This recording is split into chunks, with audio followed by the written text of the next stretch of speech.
Welcome to the Two Guido Guitar Guys. Today we're going to do a simple chili recipe. The ingredients that you can see in front of you today are the ones we're going to be using in our chili.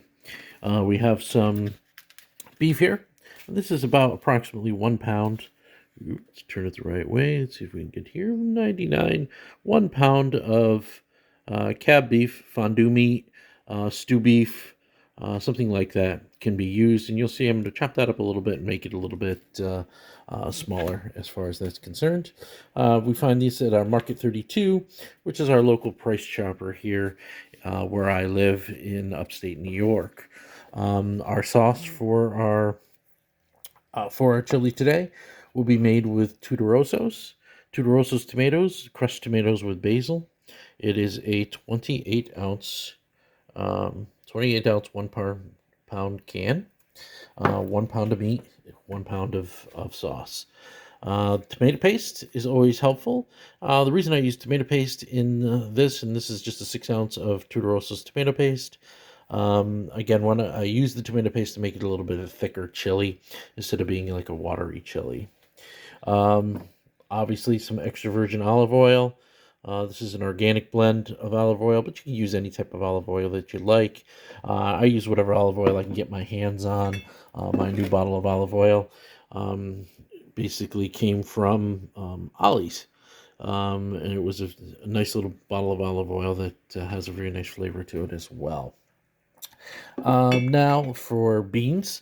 Now, traditional Texas chili does not have beans. So one of the things I'm going to say to you right now is yes and no to the beans. That's up to you. Now, kidney beans are traditional for chili.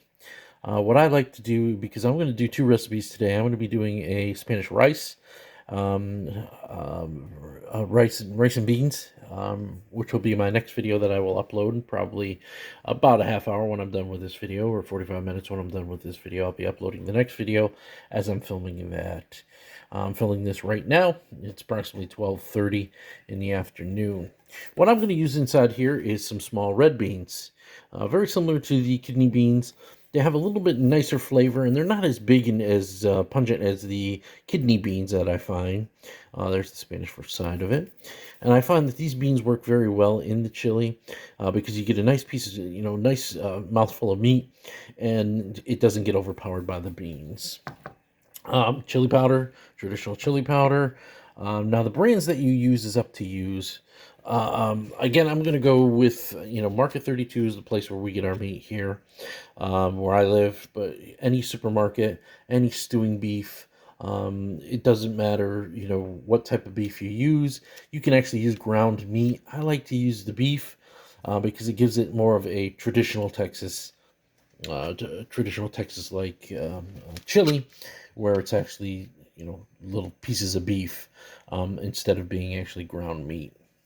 Now, as far as the tomato sauce is concerned, some people like Hunt's, some people like, there's a couple different brands out there. Whatever brand you prefer for your tomato sauce and your crushed tomatoes is fine. Hunt's does a very good job. There's some other brands that I've used in the past that have done a very good job too. I've got, I think, in my cabinet here. We'll go take a quick little look in my cabinet. Don't mind the mess. Here's the pot we're going to be working in today. I believe I have some. Let's see which other sauce I have in here. I apologize, but I'm going to pull this out here real quick so that you can see.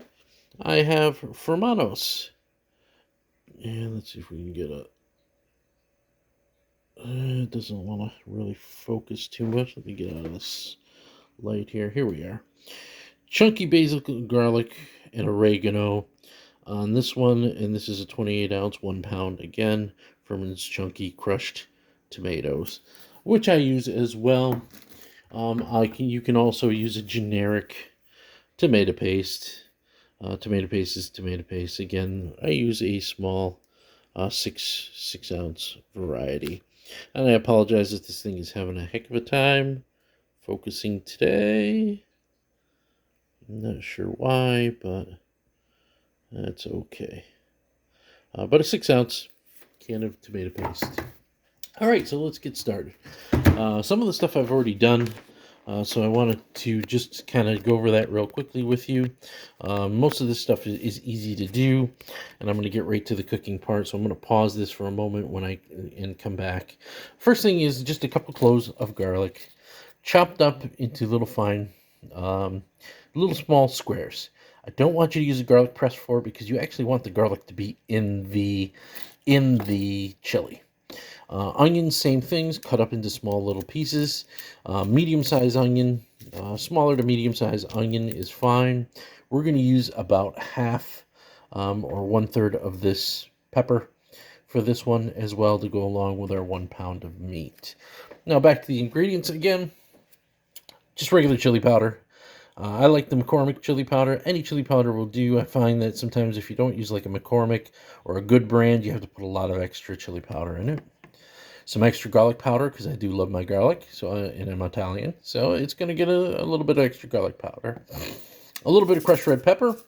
You only need a little bit of that to go along with that.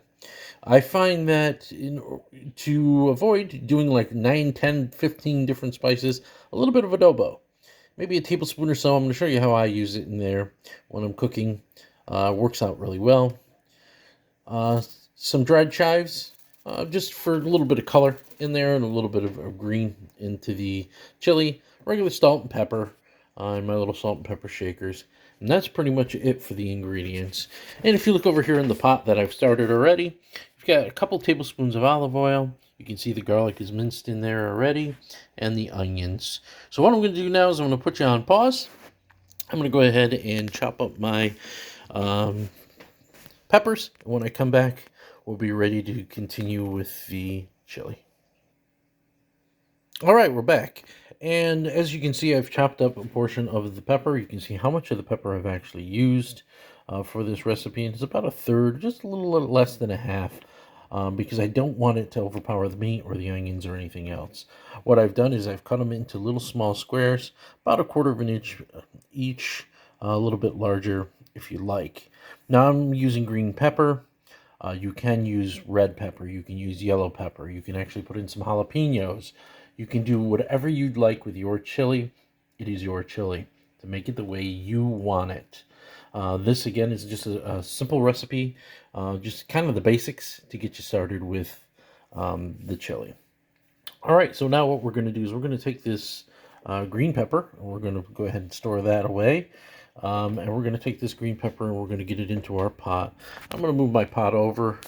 So sorry about the fingers because I'm trying to do this one-handed. So we're going to move our pot over, and I'm just going to take my green peppers and I'm just going to drop them right in there as well. For this dish, now normally I'd use a little tool to do this with, but right now I'm using my hands.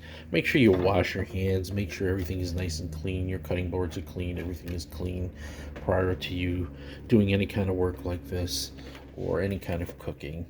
Obviously cleanliness is the most important thing. I do have some rags here, some cooking rags and stuff like that I keep that are basically attached to my counter here while I'm cooking.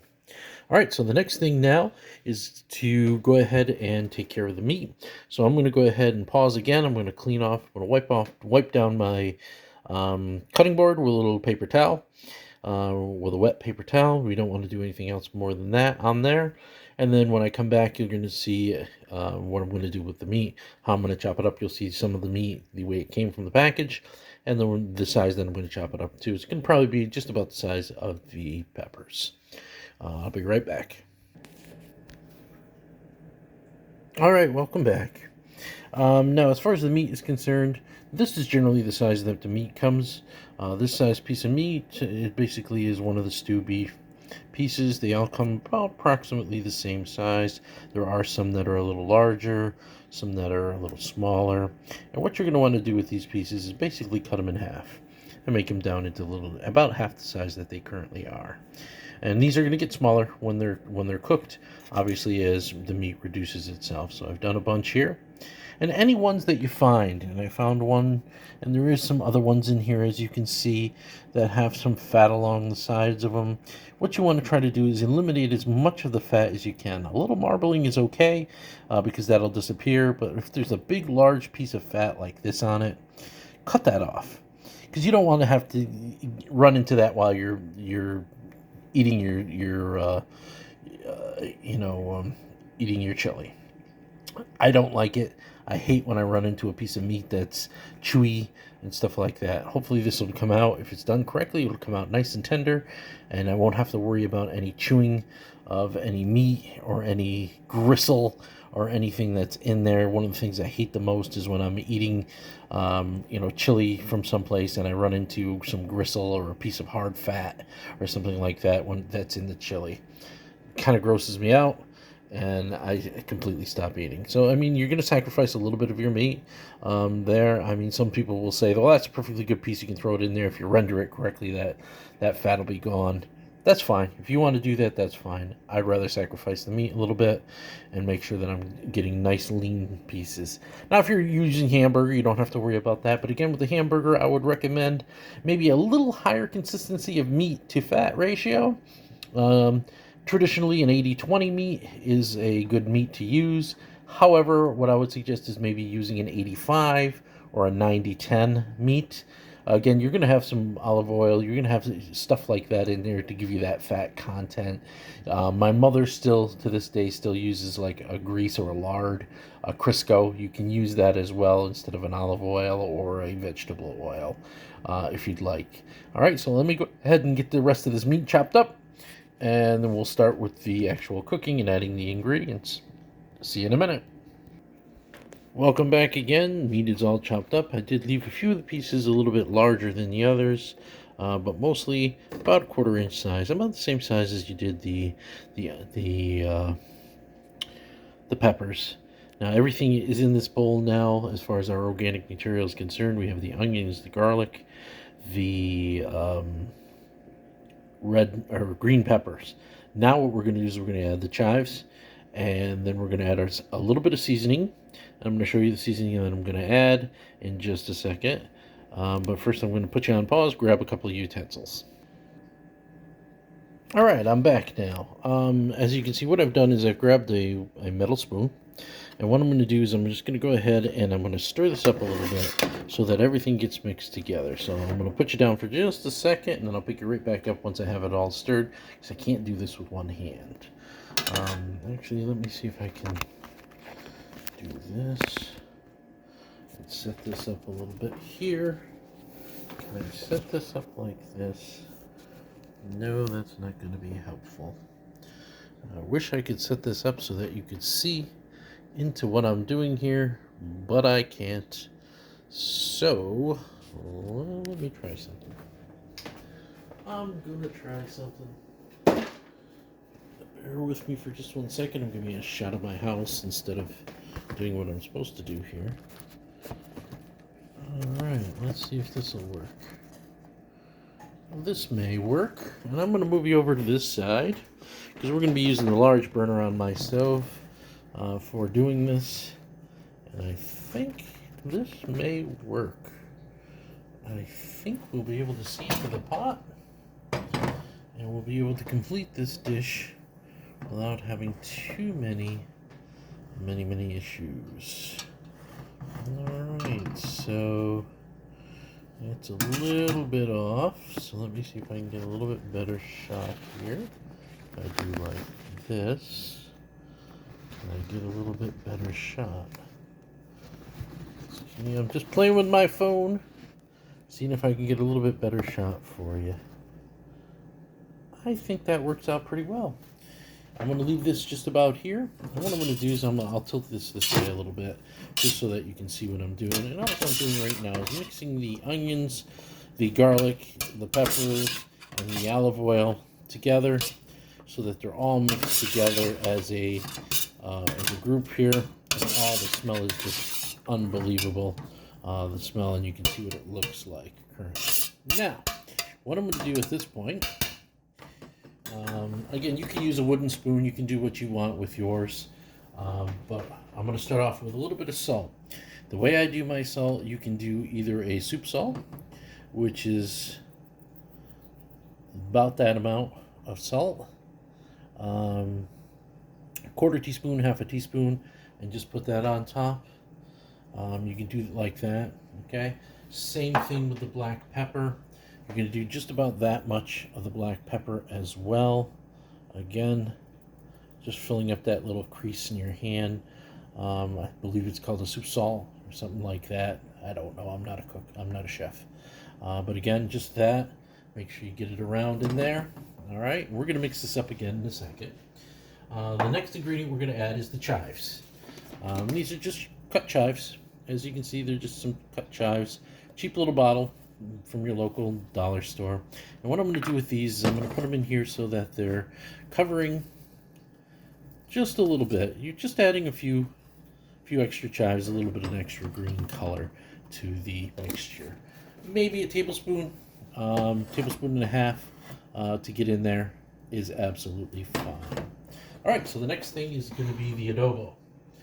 When I put my adobo in, it is for seasoning the meat. We don't want to put anything in except for chili powder as the last ingredient into the actual sauce once we're making the sauce or adding the sauce. Once we've added the sauce, we don't want anything in there. The way I do my adobo is I basically cover with a sprinkling the entire thing so that it's just got a little coating of the adobo on there. And that's it.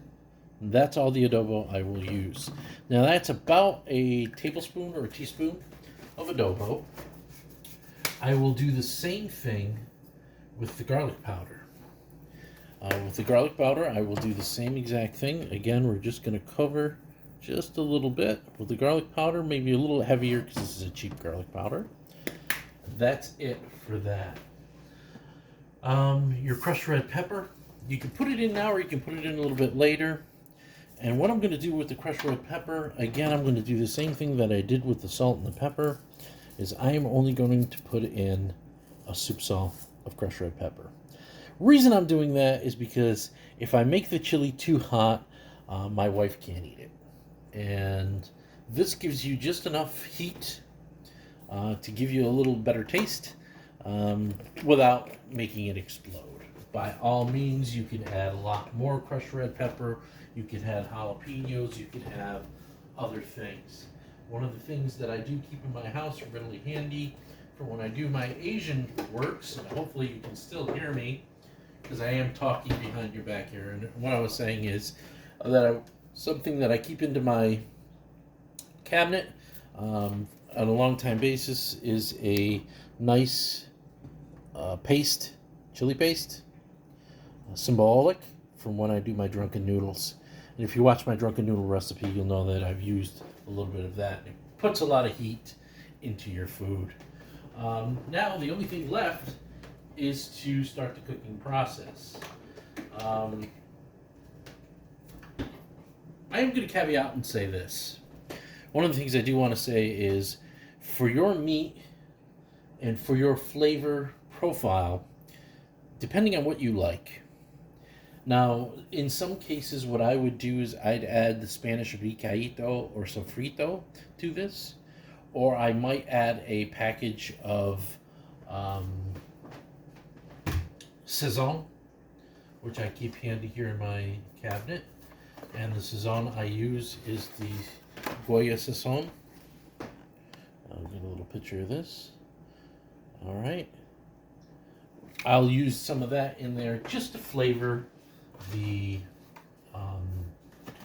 meat a little bit more than I'm currently doing in this. I tend to like this profile, this flavor profile that I have right now going on. I will not need to add any additional garlic powder, pepper, any of that as we go on. The only thing that I will likely be adding is the beans, tomato sauce, tomato paste, and the chili powder.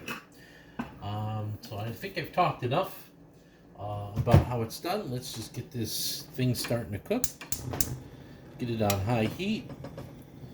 I am going to put in probably a little bit more of the olive oil, only because I think My olive oil was not enough in there.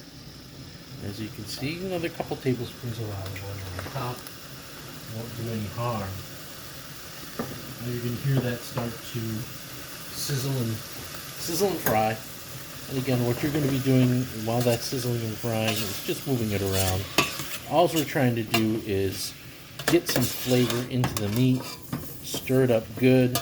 We're trying to caramelize the onions, get the meat going so that it's nice and soft and fully cooked, or almost the way cooked. You don't want it really fully cooked, because what you want to do is you want to let the sauce and the acidity of the tomatoes, and again, you want to let the sauce and the acidity of the tomatoes go ahead and work its magic on the meat and make sure it's tender. So make sure you stir this occasionally. And what I'm going to do is I'm going to go ahead and pause you again. I'm going to come back in after this thing is cooked down to the appropriate color, so that we can see the color that it's going to be. At this point, it's 1:07, so it's only been about 30 minutes since my last time update for you, letting you know this is a pretty quick process. The chili generally will take about 30 minutes to prep, an hour or so to cook, and I'll be back in just a few minutes. And welcome back again. Now, I've been cooking for about 3 minutes on the stove. It is now 1:10. I know I told you it was 1:07 when I paused you. Now, looking at the meat, I just want you to take a quick look. You can see that it's not all cooked all the way through, and it isn't browned. You can still see some pink and some color to it, and that's where you want it. At this point, you're going to want to turn your stove down to low, so that it's just simmering, so that we can start adding the tomato paste, the tomato sauce, and then ultimately the chili powder. So I'm going to start off with the Tutoroso tomatoes. The crushed tomatoes with basil is going to be going in next. Again, 1 pound can for the amount of chili we're making today is sufficient. If you like your chili a little watery, you can do 2 cans of the Tutoroso. I would not recommend it. 1 is plenty for this recipe. This recipe is going to serve probably 6 people, or a couple days if it's just you and your wife, like it is here at my house. Now, with that being said, let's go ahead and add this Tutoroso. We're just going to go ahead and dump that straight into our. Again, you got your Tutoroso with the crushed tomatoes with the basil, and we're going to go ahead and pour that right into our sauce, making sure it gets right around and it's got a nice red color. Now, if you leave a little bit in the can, that's fine, but I'll generally go around and just get out that last little drop. Just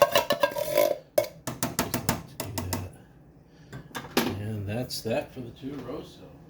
Now what you're going to do is, again, you're going to go ahead and at this point, what you're going to do is you're going to go ahead and stir that in so that it's stirred in good with your meat and the rest of the ingredients. And now you can see it's starting to look like a chili a little bit, but not much right now. You just got to keep it going. And what we're going to do is we're going to go ahead and cook this and reduce it down. And we're going to also add some tomato paste to it. So we're going to go ahead and put this on medium heat, and that's going to start boiling. While we're doing that, let's go ahead and open our tomato paste, and we'll get that added in there for a little sweetness, as well as a little thickness for the chili. As you can see, it looks pretty red right now, and it looks pretty watery. That's because it needs to cook down for at least 30 minutes in order to be correct to the right consistency, the way I like it anyways. So that it's a nice, firm chili, but nothing horrible. And what we're going to do is we're going to go ahead and we're going to use an entire can of tomato paste. Again, the 6-ounce Tutoroso tomato paste is what I'm using, 6 ounce Tutoroso tomato paste. And we're going to go ahead and add that directly to the mix. And again, it's up to you how much you want in there. depends on how thick you want your chili. The more tomato paste you put in there, the thicker the chili's going to get. You can put other ingredients in, paprika, you can put some other stuff in there as well. Some people like to add cornstarch. They like to add different things to make their chili a little bit thicker, a little bit heartier. Feel free to do what you wish with the chili recipe. Again, this is just a basic recipe. Some people put a little sugar in it to give it a little sweetness. When I do my grandmother's sauce, anyways, I will do a little bit of salt, or a little bit of sugar, granulated sugar. At that point, into that. And the reason you add the sugar, excuse me, is to add a little sweetness, because sometimes the acid in the tomatoes can make the tomatoes a little bitter. As you can see, this is starting to thick up nice now. Starting to look a little bit more like a chili. Look at that. It's starting to look a little bit more like a chili. Keep cooking it. And again, you're going to be cooking this for about 30 minutes or so. But what we want to do now is we want to start adding the chili powder to it once you get to about the 15 to 20 minute mark. So let's get this thing to boil first. So get it back up on high. Get it ready to boil. Make sure you have a cover ready for this. You don't want to splatter all over your stove. So you definitely want to have a cover available for your pot or your pan in order to avoid the splattering all over everything. You have to dig mine out of the cabinet here. But you definitely want to have a little top that you can put on it. But I'm going to keep this to this side for right now so that you can actually see what's going on here. But again, you're going to want to bring this to a boil. You're going to want to stir it a few times. Once it does come to a boil, make sure it stirs. Alright. Bring it to a boil again once you stirred it a couple times. And you can see this is getting really thick now. It's starting to really become thick chili. But most of you are probably saying, the color's off, the color's off, the color's off. It doesn't look like chili. I agree, because we haven't put in the chili powder yet. So let's go ahead and do that. And what I'm going to say with the chili powder, and this is to taste, but I'm going to do the same thing with the chili powder that I did with the adobo. Take your chili and cover it with chili powder. That's where you start. Once you've done that, mix that in good.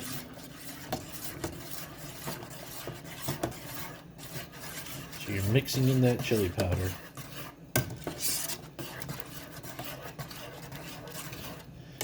Again, you're still keeping this on a high heat right now because you still want to boil that up and you want to make sure that meat gets all tenderized in there also. And then what you're going to do is you're going to start with a tasting spoon and have a couple ready. This is the one from my tomato paste. I'll start with here. Have a tasting spoon ready. Give it a little mix. And what you want to taste is just the sauce. You want to taste just a little bit of the sauce to see what the chili consistency is to it and whether or not it needs more chili powder. From here, I know just by looking at this one's going to need more chili powder. But I'm going to give it a little taste and see where it is as far as the tastes are concerned. Again, the flavor of the chili is going to be up to you. Whatever flavor you desire, you like, is what you want to, make it. Make it to the hotness, the temperature, and the chili that you like.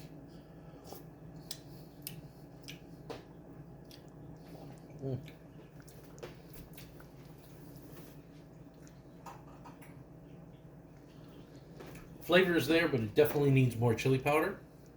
So again, I'm going to do the same thing I did before. I'm going to do another layer of the chili powder over top, as I did before. And I'm going to mix that in. And I'm going to let that cook for a couple minutes. And then I'll taste it again. And now if you're cooking for your own family, if you use the same spoon, it's fine. If you're cooking for others, please be sanitary. Use a different spoon when making your chili. I will be using a different spoon to taste it on this next go around. And if I have to use 10, 15, 20 spoons, I will. Sometimes when I'm cooking or cooking for a party, I'll have an entire package of spoons. I'll go out and buy plastic spoons just so I can taste stuff and chuck them out every time to make sure that I'm not utilizing the same spoon over and over again. All right, so I'm gonna go grab another spoon now. We're gonna let that cook for a minute or two.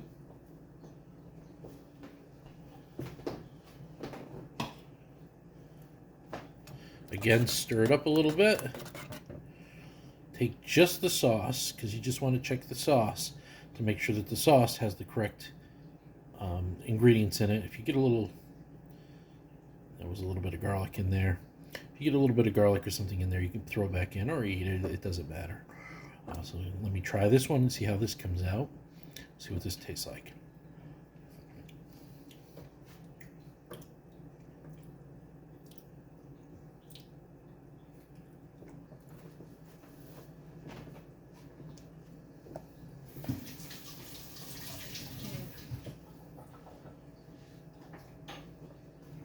Not bad, but definitely needs more chili powder. So I think I'm going to do one more round of the chili powder. And I mean, that's about 3 or 4 tablespoons of chili powder, maybe a quarter of a bottle that I've put in there now. So let me just take a quick assessment of that. You can see the chili is a little darker now. It's a darker red. Plus, it'll get even darker as we cook the sauce. It is now 1:20, so it's been an additional 10 minutes since we started cooking and adding the sauces to our pot.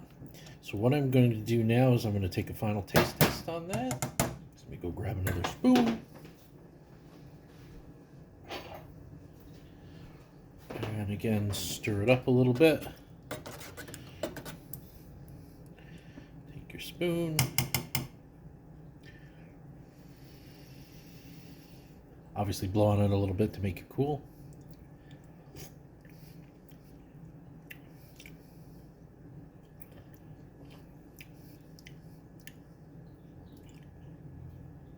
That ain't bad. That ain't bad. I am going to do one more round of chili. And I think I'm just going to probably finish the bottle on this one. No, I still got a little bit left over, but I think that will be enough chili powder for this. It was getting the flavor of chili was starting to overpower the rest of the stuff, so that's exactly where I want it. It's got an excellent flavor. The tomatoes are a little raw yet. You can still feel a little bit of the acidity in the tomatoes. So what I'm going to do is I'm going to go ahead and keep this on simmer for a little while. And I will be back when it is ready to serve. All right, we are back. It's been about another 10 or 15 minutes. This has been cooking down a little bit here. As you can see, as it's nice and boiling, we're going to stir it up a little bit and get a nice look at it. All right, it looks very, very good now. It's nice and thick, and it'll thicken up as it sits as well. As it sits up a little bit, because you do want it to rest a little bit before you eat it or before you serve it. Again, I'm going to go ahead and give it another try, one more try. Here I got my spoon at the ready. This was my tomato spoon, so I'm going to go ahead and give this a little bit of try, one last try. Let's see how it tastes.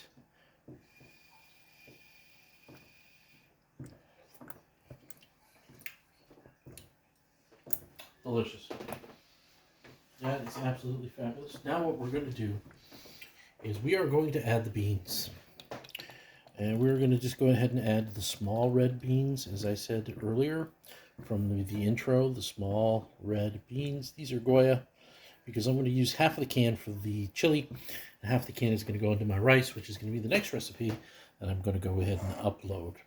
When opening the can, what we're going to do is we're going to drain out, as you can see inside this can, I'll show you this here. There's a lot of liquid inside this can. We're going to drain most of that liquid out.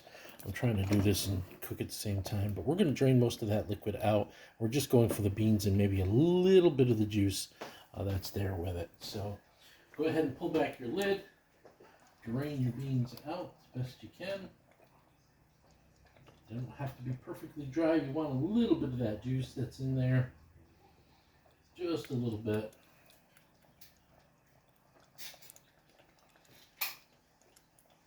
And what we're going to do,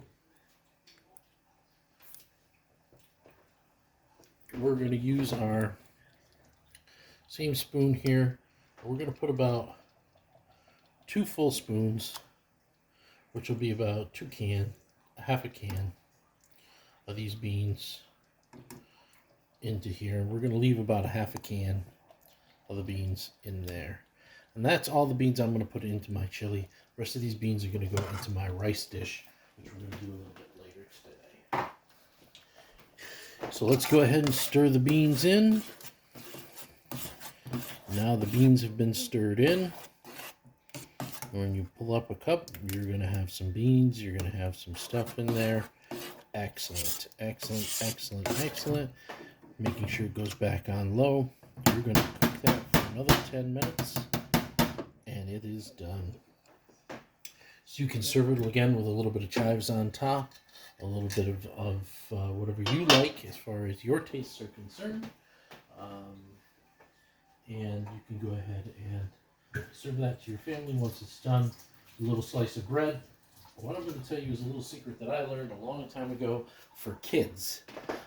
If your kids don't like chili, and they don't like to eat chili too much, and that's what you've made for supper for the night, go ahead and mix it with 1 package of hot cocoa mix. And let them know that it is an Italian dish called chili cioccolata. And I can tell you that children will love it. It gives a nice flavor to the chili. Sometimes I'll have it myself with a little bit of cocoa added to it. Some people say, oh, that's disgusting and gross. Again, it's your taste. But for kids really love chili that way. Absolutely fabulous. One of the best chilies I've made in a long time. All right. So now the chili's done, again, just cook it for another 10 minutes to make sure your beans are nice and soft. And this recipe is done. Thank you very much for watching my video. Again, subscribe. Comment if you'd like. Nice, thick. You can see it's not coming through the holes on the bottom. Nice. Well, it's not coming through the holes on the bottom. It's a nice, thick, rich chili made for kings and queens. And very, very close to a traditional Texas chili. Delicious. Delicious and great for your entire family. Now this will keep it for about a week in your refrigerator. If you want to go ahead and put it in your refrigerator and store it for a while. Thank you for watching the 2 Guido Guitar Guys. We'll see you in the next video.